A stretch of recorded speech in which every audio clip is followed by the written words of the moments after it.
I've seen a number of videos talking about avoidant attachment. And, I understand you can't cover all the nuances and all the context of a complicated issue in one video, but, hopefully, the internet is like the grand conversation, right? So hopefully, this can be one more piece to add to the conversation that hopefully people find useful. But I've seen videos lately where they talk about people with avoidant attachment and the issues that come with that and what they can do to manage that. And that's great. It's good to point out different attachment styles and the associated issues that come with that.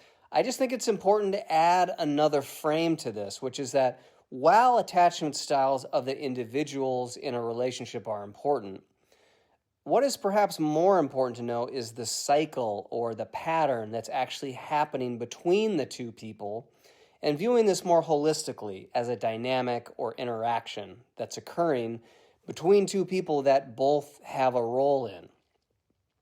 Now, this can get into how people view the concept of blame or passing off blame or freeing themselves of responsibility that they have for their words and actions. And that's why these things are complicated, because we want to assume that both people in a relationship are operating in good faith, that they're both being honest about their intentions and they want the best for their partner and the relationship as a whole. And obviously, that's not always the case.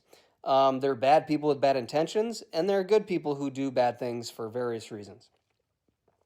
But the point I'm trying to get to is, all these videos are pointing at and calling out avoidant attachment people without acknowledging that larger pattern. And I don't feel like that larger pattern is above anyone's heads. I believe people are smart enough to understand both what's occurring at the individual level, right? The person exhibiting avoidant attachment, and the larger pattern that's occurring between that person and their partner. And the way that you address these issues and actually address or manage something like avoidant attachment is in the context of the relationship, right? There are things that an individual with avoidant attachment can and should do to work on themselves.